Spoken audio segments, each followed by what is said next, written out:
This lesson is going to begin our review of content we should know from previous years that's IB specific. So we're going to go through some things with numbers today, and then we'll talk about sequences and series, finance, trig, geometry, just a chance to practice some things. So first topic, scientific notation. Scientific notation is used for really small or really big numbers. Instead of writing out 3 billion, why would we want to write all those zeros out? We write in scientific notation, which looks like A, in this case 3, times 10. How many spots do we need to move our decimal? So 1, 2, 3, 4, 5, 6, 7, 8, 9. So 10 to the 9. The only rules for scientific notation is your number at the front has to be between 1 and 10, not including 10. So if you had 10 point something, you would actually write as 1 point something else. And your exponent has to be an integer. So it's got to be z. This number up here, your integer. If you move your decimal to the left, it's a positive number. If you move your decimal to the right, so 0.000003, move to the left, we'd write it as a 1, 2, 3, 4, 5 negative number. Okay, big numbers have big exponents, positive ones. Small numbers have small exponents, negative ones. So let's try some stuff. We want to do 3 sig figs, and we want to change forms. So significant, 1, 2, 3. The 7 will tell me how to round the previous number. So in this case, 2.65, got to round up because 7 is higher than 5. And times 10 to the power of 1, 2, 3, 4, 5, 6. That's where my decimal is going to go. Okay, so I rounded it off and changed the notation. Try the other one. We'll get 3.123. This tells me how to round. Got to round up. So 0.02 times 10. And my decimal is going smaller. 4 spots. So it's negative. Okay, we can do vice versa. Go back the other direction. Keep in mind we're still doing 3 sig figs though. So in this case, 6. 1, 2. Those are important. And I've got to move my decimal 4 spots. So right now it's here. I can move 1, 2, 3, and a fourth, which means I got to add a 0 in there. Okay, so I end up with 64,200.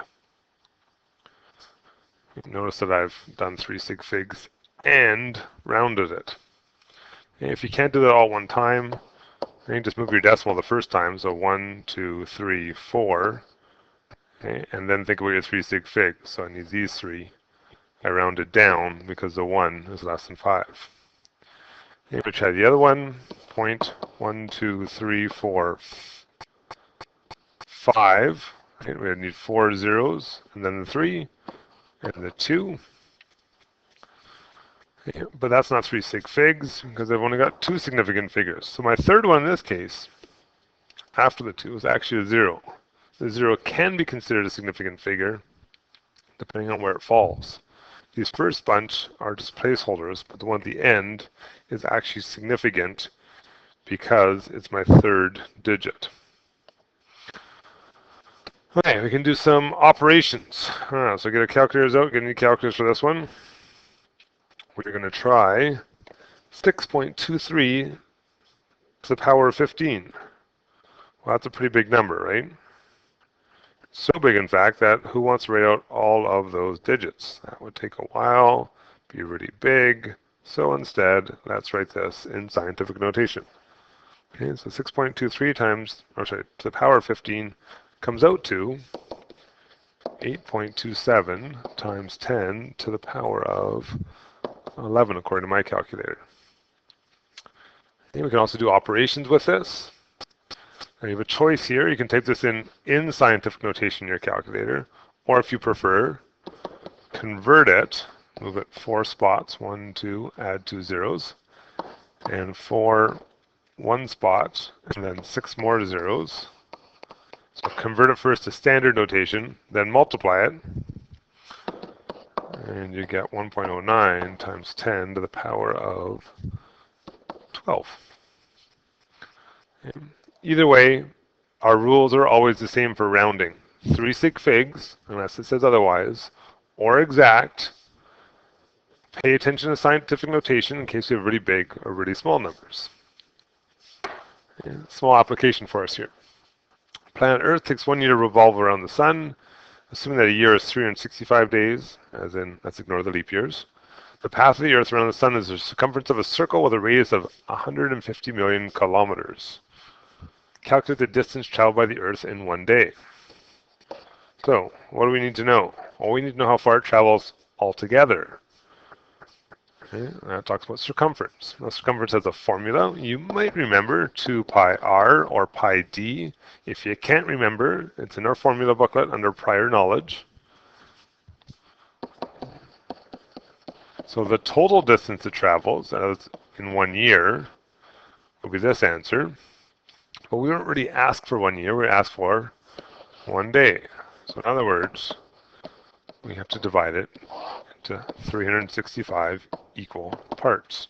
So these are big ugly numbers.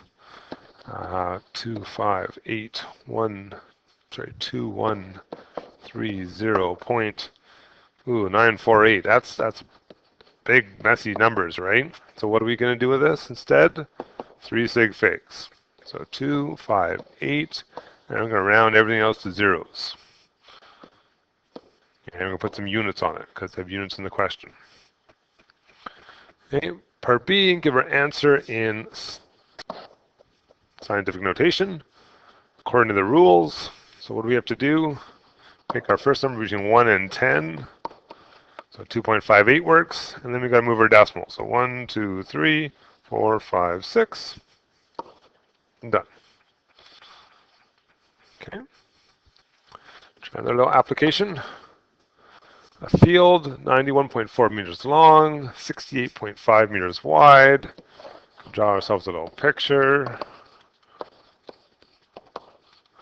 And what do we want to know? We want to know the area of the field in centimeters squared. So we have 2 options. Convert meters to centimeters first, or convert meters squared to centimeters squared later. Hint, easier to do the conversion first. So if these are meters, times it by 100, we'll get 91,400 centimeters. Same thing up here,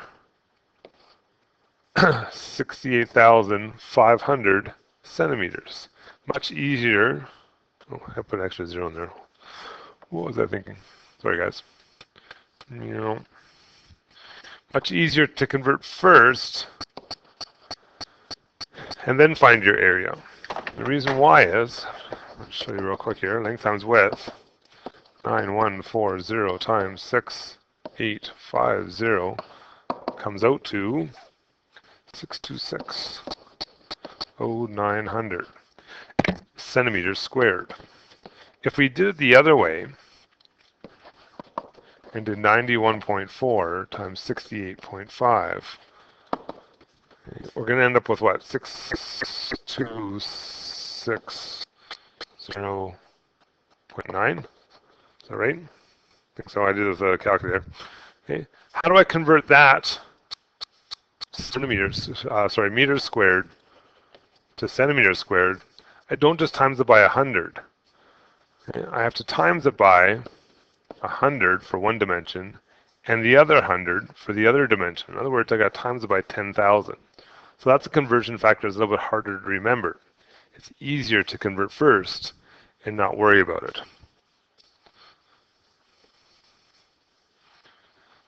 Okay, there's some scientific notation standard from, oh, we got a part B of that question. Didn't do part B. Part B would be scientific notation again, so 6.26, 3 sig figs, and I can move my decimal 1, 2, 3, 4, 5, 6 spots. Here's my answer. You know what? I missed a 0 there. Nope. How about 7 spots?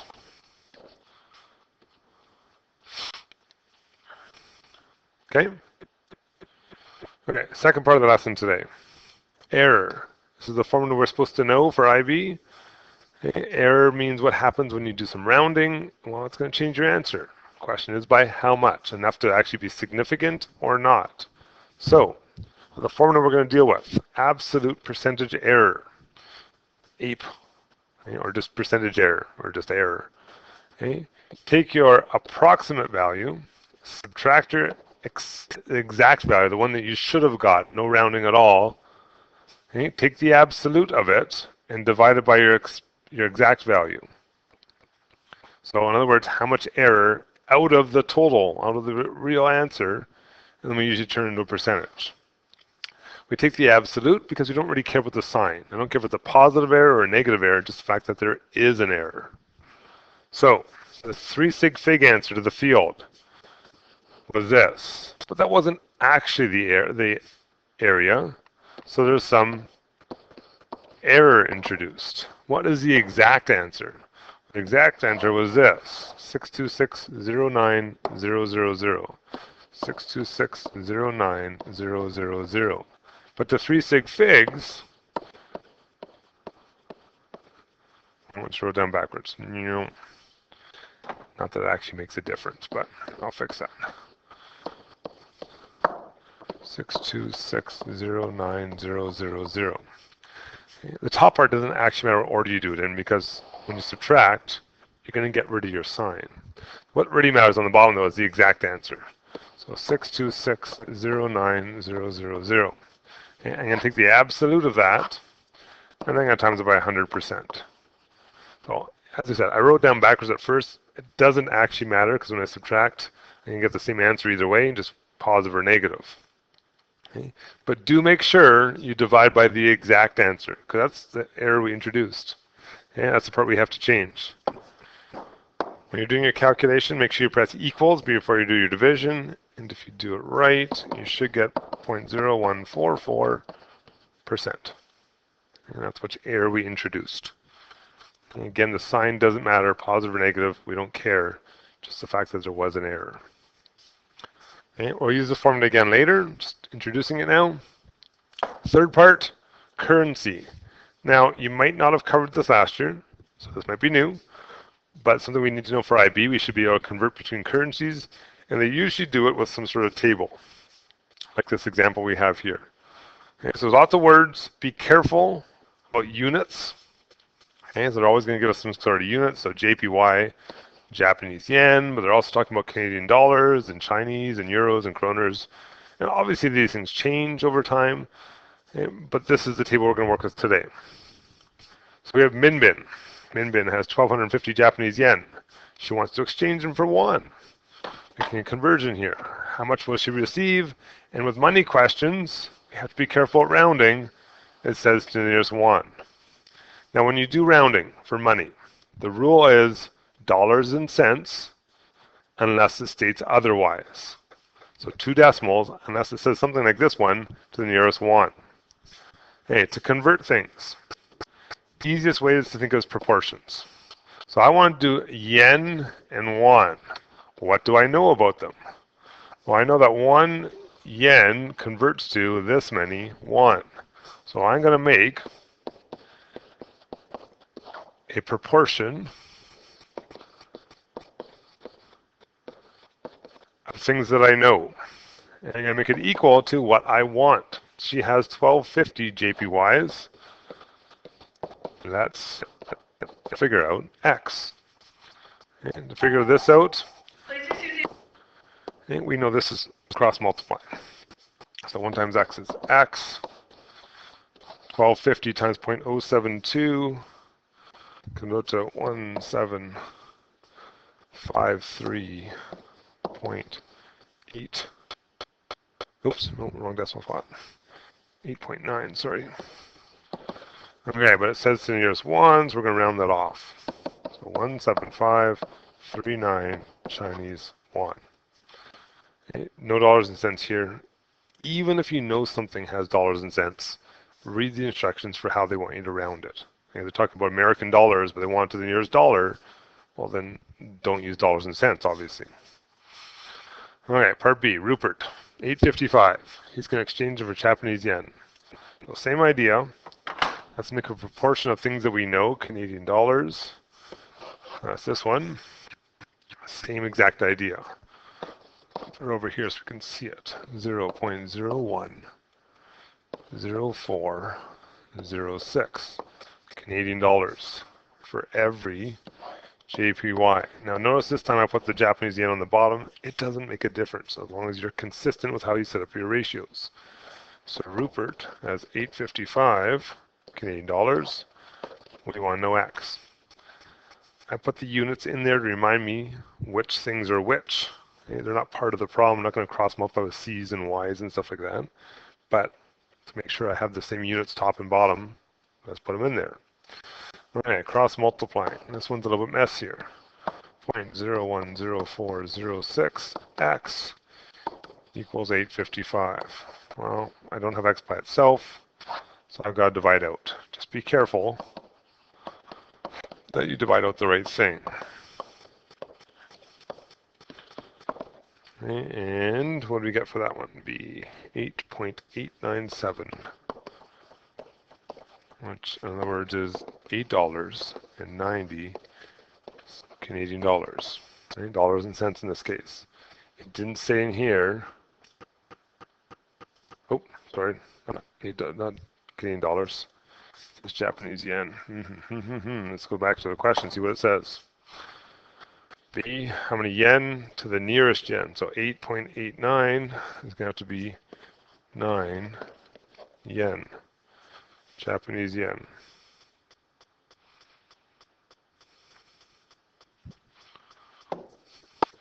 My fault, I was looking at the wrong questions, right? Let's fix that. X equals, it didn't make sense to me, so 82164.1. And that's a better answer. So they get to the nearest yen at 82,164. Okay, C. How many Norwegian kroner are there to the euro? So if I look at my table, which is a little bit messy now, let's fix that. I don't really have a conversion between kroner and Norwegian kroner and euros. But I know that they're actually both equal to 1 Japanese yen. So in other words, 1 JPY is equal to this, which is also equal to this, which tells me that these two things actually have to be equal to each other. In other words, part C here, 0.05373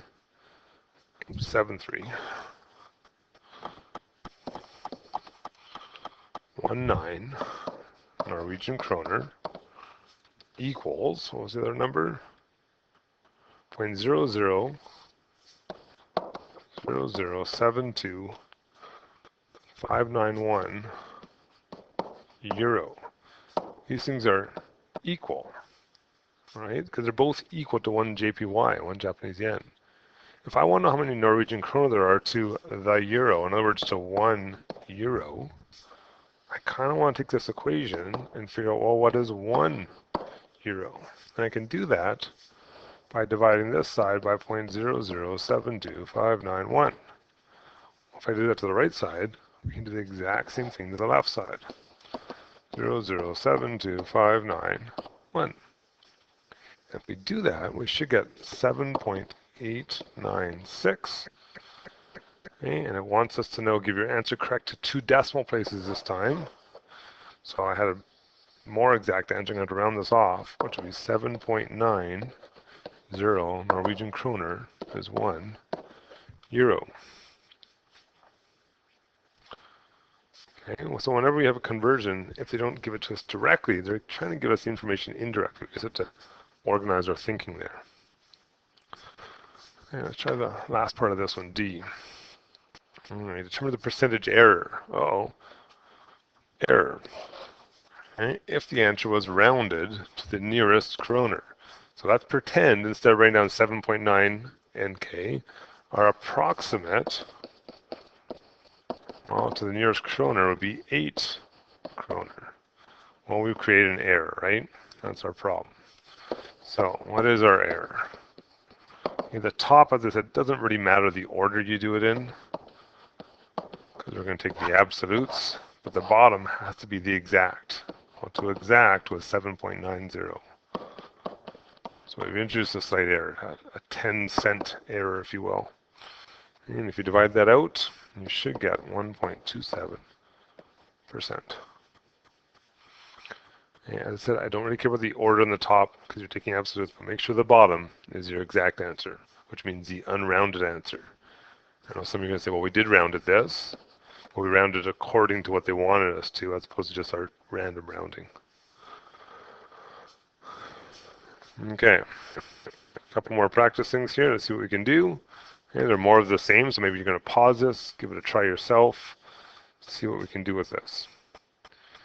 Okay, banks.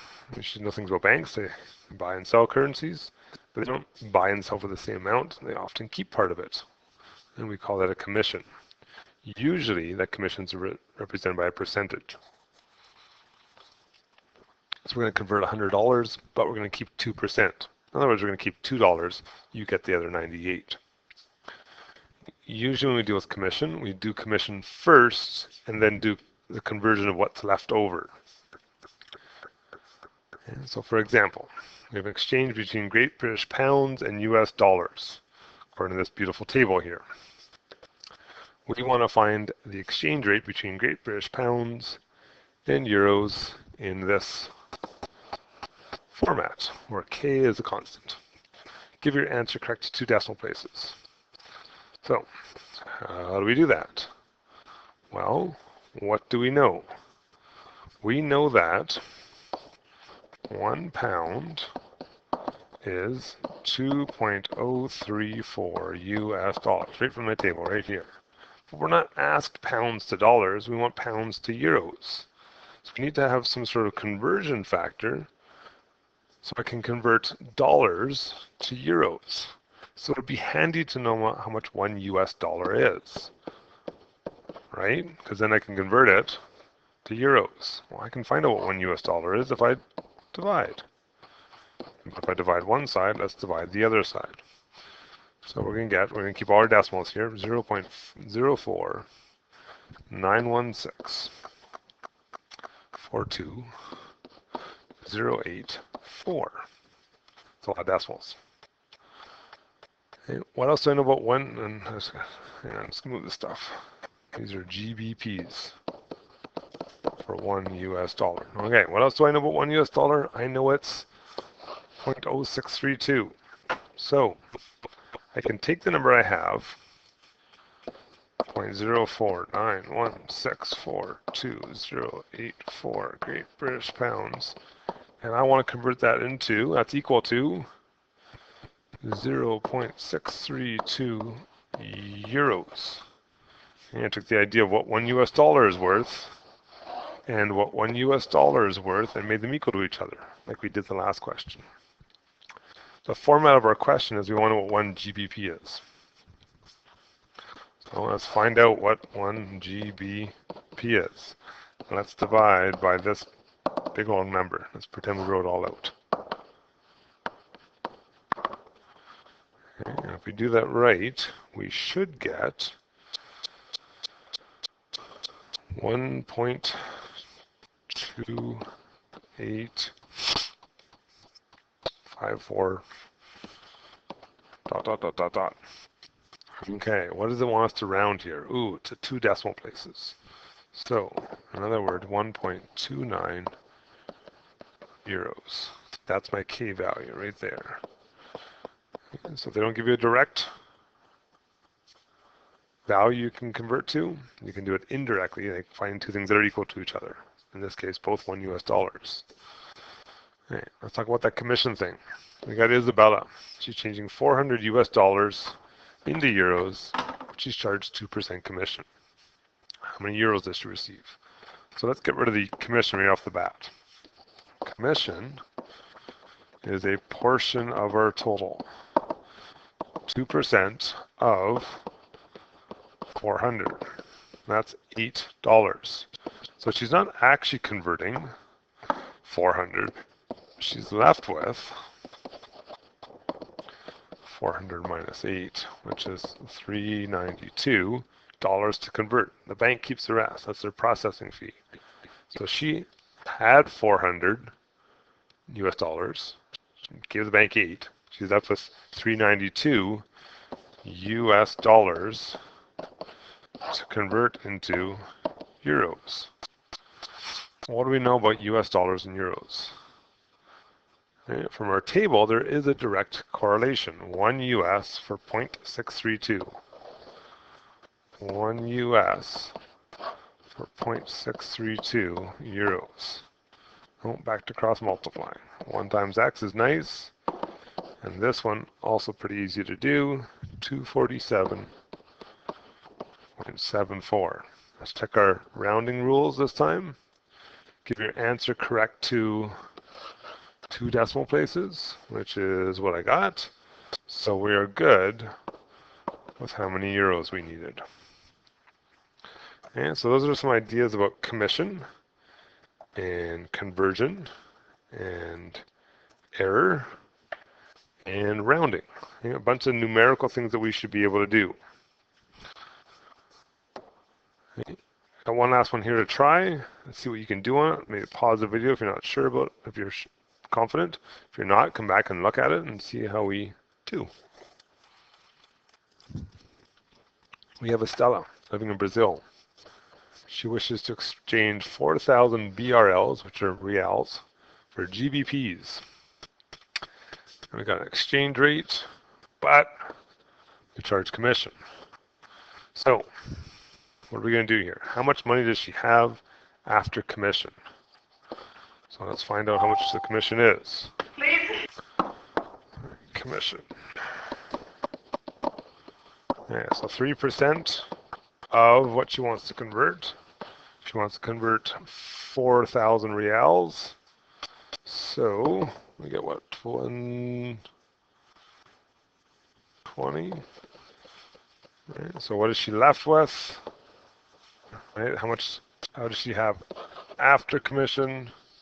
So we'll take our 4,000 minus 120, and she's got 3880 British reals left. Okay, B. How much money did she receive in GBP? So she only has the 3880 now. And we want to know how much GBP that is. We have a conversion factor, 1 real, and almost all the time, and they tell you what one of something is, just to make life a little bit easier, and 0.3071. GBPs. Alright, cross multiplying. 1 times x is x. Tip that into our calculators, we should get 1191.548. Yeah, what kind of round do they want here? They want, it doesn't say, so as far as we know, we go dollars and cents. Okay, so in other words, 2 decimal places. That's the rule for all money questions. Dollars and cents unless it specifies otherwise. Even if you know that reals can't have cents. Okay, after a trip to the UK, she has 400 GBP left. At the airport, she changes it back into reals. But we have a different rate now. And we now know that 1 BRL is 0.3125. So 1 BRL is 0.3125 GBP.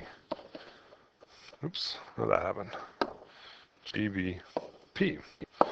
Okay, how much money did she have left? 1 real, GBP. She had 400 GBPs. They have to go on the bottom, so we have the same units. Cross multiply. 0.3125x. No, it's not by itself. So we have to divide out the 0.3125. And she should have 1,280 British reals left. Don't have to worry about dollars and cents there because it came out nicely.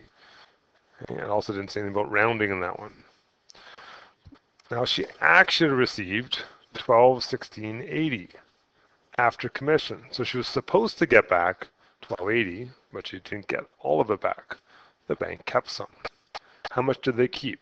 Well, if we take our 1280, we subtract our 1680.